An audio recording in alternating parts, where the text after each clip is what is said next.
It's election season for city government, and you want to cast an informed vote. One Ogden is here with the voices and faces of the people stepping up to represent you. Ken Richey is a candidate for Ogden City Council District 3. You grew up in Ogden, or? I did, yeah. I was born and raised in Ogden. I grew up first like 8 years of my life on Van Buren and about 34th Street. And then after that, my parents built a home right between the main campus of Weber State and the D Event Center. So up on 42nd and Edge Hill, and all through my high school years, went to the Ogden City schools, Wasatch Elementary, Mount Ogden Middle School, and Ogden High School. So it's middle school at that time. But yeah, so I basically born and raised in Ogden. And then after that, went to Utah State for a couple of years and went on an LDS church mission in Puerto Rico and lived there for a couple of years. And came back to Logan for a short time, and I was working in Ogden, going to school, and every day commuting. So I'd get off class, I'd drive down to my job, and then afterwards I'd drive back home, hit the library for a little bit, get up in the morning, do it all over again. So we, after my wife graduated from Utah State, we made the decision to move back to Ogden, which is obviously, we feel like the best decision ever. So yeah. When you were young, did you feel like you wanted to get out? Not really. I mean, I think it was more of I grew up in a family of 8, and so I didn't feel like I had to leave Ogden. And anytime we traveled, every time we'd come back, like that mountain range, looking at Lewis Peak and looking at Malin's and Mount Ogden, it's like that felt like nowhere else has ever felt like home like that has. And every time we do come back into town after a trip, it's like that's the first thing I look at is that mountain range, and I'm just like, oh my gosh, I love it so much. Yeah. So yeah. Great. So will you talk a little about your professional educational background? Yeah, so I graduated from Weber State in 2002 with a business administration finance degree and a dual major in business economics. And while I was going to school, I was working in the mortgage industry and had spent about 10 years in that career. And just about in the year 2006, I was just not really happy with that. I wasn't doing loan originations. I was really more the chief operations officer for a company, and it just wasn't. It wasn't for me. And so I started looking around. My dad and grandfather were both New York Life agents, and they spent their whole their careers doing that. And so as I started to look at other options, I was like, well, I'll just explore that one as well as part of my career change. And eventually got to a point where I said, if this is the route we're going, we're going to put the blinders on and go. And that was almost 19 years ago exactly. And so for the last 19 years working with New York Life as a certified financial planner, and I wasn't the whole 19 years. I got that designation a little bit later on. But working with individuals, families, businesses, it's been a great career for just having a good pulse of what's going on in the communities around me. A lot of my clients are in Ogden. I've got them in a lot of places, but it's been a really good career. It's tough. There's a lot of challenges with that, but as you build that up over time, I do find that I have more time to be involved in the community and different things. So when I started, I have 2 brothers that are also New York Life agents, and so when I started, they had sort of taken over that family business a little bit, and so my first 10 years, it was just like everybody I knew had already been kind of talked to or referred around, so I was like, how do I build my own business? And that's where first thing I did was just join the Chamber of Commerce and got really involved in that, and just tried to put myself in a position to meet new people and sort of started building my own practice. And then about 10 years in, my brother, who was the primary successor to my dad, he went to go work at another industry altogether, and I became his successor. And so all those clients eventually flowed to me, and so now we just work as hard as we can to make sure that they're being taken good care of. Nice. So. So at first you were kind of competing with the family business, is that right? Well, a little bit, in a sense. I wouldn't say competing. It's because, as an agent, it's like a franchise in a way. You're working and building your own practice, but it was really cool, and I felt really fortunate because, there's a lot of joint work that goes along among agents that work with the company, and I had two brothers with very different styles of how they would approach things, working with different clients. And so as I would meet somebody and say, hey, this is somebody I can work with, I would often think, okay, who are they more like? And then I would say, Craig, come join me on this, and we would work together and work together on the business. And I'd learn so much from him. Or then, Ben, help me out on this one, and we'd work together. And so over that first 10-year period, I mean, there was a lot of that joint work. And so anyway, yeah. And so do you feel like that work has any kind of correlation with what you do on the council, like it prepared you? Yeah, I think so. I mean, my type of work, what I love about it is there's no situations that's exactly the same. Like you go into a financial planning type of a situation, and everyone's there's similarities, but there's a lot of differences there. And there's a lot of listening, trying to understand, gathering information, and then coming back and putting together a plan to move forward. And so as a city council member, there's a lot of listening, there's a lot of studying, there's a lot of work and even collaboration among council members. That's, I think, oftentimes kind of missed is how important that is as we move forward towards making compromises and solutions going forward. So I do feel like my career is people oriented and working through those situations, and being on the council, we're dealing with city issues, but the city has a lot of people involved to try and work through those things too. Mm-hmm. So what was it that made you first want to run for the council? So initially, I was approached by somebody to say, hey, you should run for council. And I was like, no way, I have no interest in politics. I just really wasn't interested in that aspect of it. And so as I did, I talk to friends and people that I look up to and respect and think, hey, somebody said I should run for council. What do you think about that? And it was like overwhelmingly positive. Hey, I think you'd be great for that. And so then I started to sort of pay more attention to what does the council do, started watching the meetings and just following along. And I felt like, this does really does align with kind of my interest and goal to be involved in the community. Prior to getting on the council, I've served on a ton of different boards, and all in a voluntary basis, but they're all designed around trying to improve the community and help out and grow and do some good things that way. Mm-hmm. And so I just the more I looked at it, the more I thought, yeah, this does align with that, and so that's why I decided to run. And did you think about state or federal office at all, or was it always? No, in fact, I've had people say, hey, what do you think about this position or that? And what I like about the council, and really what I think is one of the biggest reasons why it works for me, is because it's not a full-time position, and it is something that I can do and still maintain my career. So I know that certain state you can still have you can do part-time as well, but I just not really interested in that aspect of it. I think just this local community is really where I want to direct my efforts, and anything beyond that, I'd have to probably consider retiring or taking a hiatus from the job, and that's just not something I'm willing to do. Yeah. So what are some issues that you think deserve more attention, maybe that don't get talked about as much?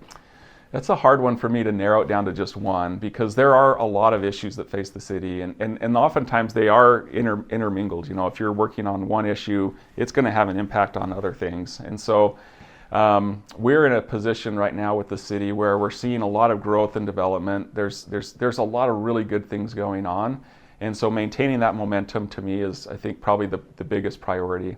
Trying to help people understand what's going on, and there's definitely concerns out there, but I think those one-on-one conversations or mediums like this to try and express why things are going in a positive direction are important. I do hear a lot from people about all the apartment buildings going up, and that's obviously a concern with the population growth that we're experiencing. We hear what about people are saying we should we're being told we should conserve water and be careful, but yet we're building a bunch of apartments. And so like that, there's a little bit of a message disconnect in some people's minds on that. And, trying to understand or explain, what those things mean is really important. Mm-hmm. And we had just in our last council meeting, had a little bit of a discussion on that, about the impact of water and some of the things that we're, some of the things we've passed as ordinances we've passed to try and help reduce water usage outside the home, which is really, on a residential standpoint, that's where most of our water is being used, is outside the home on lawns and gardens and things like that. Yeah. So. Well, yeah, I'm interested just because, like, that one, it seems like it's a lot about educating people. Like, building those apartments really does kind of help with water, right? Yeah. But it kind of seems like it's hard to talk directly to Ogden sometimes when you need to, I don't know, just inform them about a thing like that. Yeah, and I think that's important. We talk about transparency, and there is, we have to be able to listen, and a city councilman's job or councilwoman's job is really important to be that listening ear. Yeah. And oftentimes, I think most of the communication I hear from constituents has very little to do with, passing the budget or the legislative process of, doing laws or ordinances in the city, but more to do with administrative functions. And so as council members, we can take that information in, we can connect constituents with the city people and help them, figure out what their concerns are and resolve those. That's really been one of the more rewarding parts of the job is just saying, hey, talking with, and we always try and certainly want to include the mayor and the CAO on those discussions so that they're aware. But having like, I'll give you an example. So we have street racing that goes on in Ogden. That's no surprise, right? It's an issue that really does affect a lot of people, and especially those who, those nighttime hours are. That's for most of us. We don't like being waking up. But I recently had a constituent, and it was like several emails in a row. It's 2 a.m. They're out there again. They're going to be there till 3:30, just like every other week. And what's going on? And I got that message, and I tried to explain this is what we've heard from the police chief, what they're doing, and enforcement. Yet the message kept coming back. It's 1 a.m. again. Here they are. And so just with that, taking that message to the mayor and the administration and saying, what can we do here? This is a situation where it's obviously, this is not what we want to have for our constituents or our residents having to deal with this. What steps can she take to maybe help mitigate the problem or draw attention to the area where she's experiencing that? And I got the response back, hey, the police chief responded back directly to me, hey, we're going to have Officer so-and-so reach out directly to her, and we want to address this. But like you say, sometimes you don't know where to go as a resident of Ogden. Who do I go talk to about this? Yeah. I think that's a good point. Like, a lot of times people don't know how their problem actually needs to get solved. Yeah. In the government. And I guess that's sort of like how are the ways that you think the council can really have an impact? What are the ways the government can kind of make the changes in people's lives? So I was thinking about that one, and I think we have to strike a balance by being proactive and anticipating potential challenges and concerns, but also not being so reactionary that we're just overcorrecting on certain things as well. We are in a growing city, whether we like it or not, that's a challenge, and dealing with, the cost of housing and or affordable housing, or even just housing in general. Do we have enough for that? As our kids grow up, and if we want them to stay in Ogden, where are they going to live?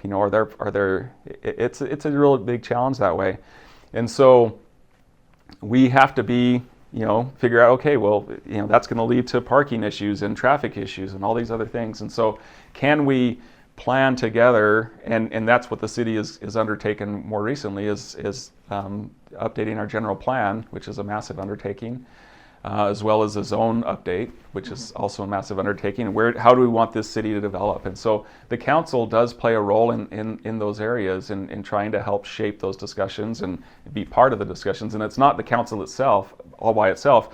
We have community outreach, and there's those public forums where people can come in and put their stickers on the things that they like and the things that they don't like. There's focus groups where there are specific organizations that we value their input and want to understand, like the Downtown Alliance in Ogden, Ogden Downtown Alliance for 25th Street and that downtown area. They are those are all the business owners. So we really do value their input on what's going on. So I think we have to be proactive and look for ways to anticipate what's happening and what's coming, and make changes that are going to not restrict it, but really help the right kind of growth and the proper kind of growth. And one example of that may be that, our commercial zones had the ability to build apartments in there. And the concern was that if we just keep building apartments, we're not going to have the ability to grow those commercial spaces in the way that we feel like should be appropriate in the future. And we have seen a revitalization in that space. But so the mayor and administration proposed a change to eliminate multifamily housing in those zones. And a lot of back and forth, a lot of discussion, but we ultimately went ahead and passed that ordinance. I want to say earlier this year, but it might have been last year. The time kind of, I'll tell you right now, I'm not like perfect or great on like exact numbers and figures and things. I definitely understand like trends and things like that, but sometimes it's like, when did we do that? I don't know. Yeah, right, the specifics. But that to me was an important step that needed to be made to get, to protect those spaces and make sure that the city's developing in a way that's smart. There's smart growth and development that way. Mm-hmm. Yeah, that's tough because it's like, it's maybe more exciting to say you fixed the 2 a.m. driver, but you're really doing your job well when you've just planned it really well and drawn the lines perfectly. Sure. Yeah. And ultimately, how we go about that's where I think a lot of the disagreement and some of the dialogue is really healthy. But how we go about it, like everybody wants Ogden to be awesome. I mean, there's no doubt about it. Everyone that lives here loves it. Everybody wants to make sure that we're safe, and everyone wants to make sure that the streets are in good repair and that the infrastructure works well, and that we're not getting like killed with taxes and other prices. But yet, how do we go about that and make it possible? I mean, that's where the real challenge lies. Yeah. So let's talk about just some people in the community maybe doing some good. Off the top of your head, can you think of individuals, organizations that are really having an important impact on the community? Yeah, I mean, there's so many nonprofits in our community that fill that space and really do work hard. And I've had interactions with a lot of them. When I think about our key community partners, obviously Weber State University is huge. I mean, that's a big part of who Ogden is. And over the last 4 years, particularly when I was chair of the council, sat on a I think that at one point in time it was called the College Town Initiative, and I'm pretty sure it's changed, but basically developing those relationships between the city and the university so that we're working on things together. And it hasn't always been that way. I think there's been friction between the city and the university for different reasons, but it's probably as good as it's ever been. Those relationships are amazing. When we sit together and talk about what's going on, I really do feel like we're working together as those organizations. OTEC obviously is another important organization in the city. The nonprofits, obviously the Chamber of Commerce to me is extremely important. I think that the work that they do. I'm on a board with the Chamber, the Spikers Committee. And the Spikers are the ambassadors for the community. We wear the jackets with all the pins, and so we're a little bit more visible. But I can't tell you, I mean, I don't know how many ribbon cuttings we've done over the last 19 years as I've been part of the Chamber. But the Chamber is healthy. If you talk to Chuck Leonhardt, he'll tell you that the membership in the Chamber is continuing to grow, and you go to the business after hours, and it's just really awesome to see that business community thriving like it is. Yeah. Organizations like the YCC, I'm pretty close with them. I do some work with that organization, and I always say when I work with them, thank you for doing the job that you're doing. I wish we didn't have to do this job. It's a tough situation, but they do phenomenal work, and they really do make an impact in the community. Dinosaur Park, Nature Center.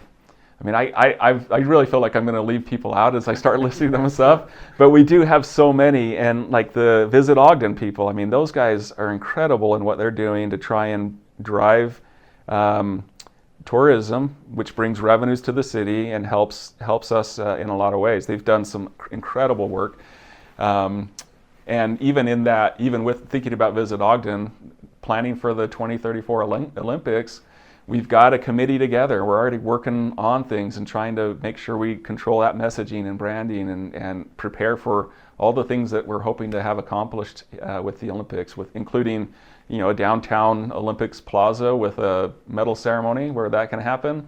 We're really hoping to make sure we get the curling events back at the ice sheet, and there's a lot of work to make sure that happens. In fact, next year we are hosting, I think it's next year, it's either next year or this year, we're hosting the World Championship for curling at the ice sheet. And looking at that as we're going to put this on our resume as why the Olympics needs to come back to Weber State and the Weber, the ice sheet, that. So anyway, there's so many people. I look at Goal Foundation, another organization that just is incredible and harnesses the volunteerism in Ogden. We have people that are willing to volunteer, give of their time. The Ogden Marathon I've run races, marathons and half marathons all over the place, and very few come to the same level as the Ogden Marathon and the product that they're offering there. So just so many good things, and it just harnesses the people that we have in our community. Yeah. I went to a ribbon cutting. I was amazed by the spikers and how many people they can get on a Thursday afternoon. Yeah, right? Yeah. Yeah, it was insane. It is cool. It is cool to see. And each one of those spikers are volunteers. They all have their day job that they're doing, but they're invested in the community. They want to see everyone succeed. And one of the things I love the most about the ribbon cuttings is we always give the business owner an opportunity to say, kind of tell their story, and then also say, these are the kind of people we're looking for in our business. This is what and sometimes it's like, immediately as a spiker you start thinking of who could benefit from these services. And we've got the pins. Oftentimes it's the companies that we go to the ribbon cuttings for. They'll give us a pin. So we put that on there, and we're like, we're carrying your message out to the community. Yeah, great. So what are some of your favorite local businesses? Maybe some people might not know about. Where do you like to go? Yeah. Oh man, that's a tough one too. Because all right, what jumps out right off? There's some great restaurants downtown. Slackwaters is one of my favorites. The 25th Street, there's just so many good ones there.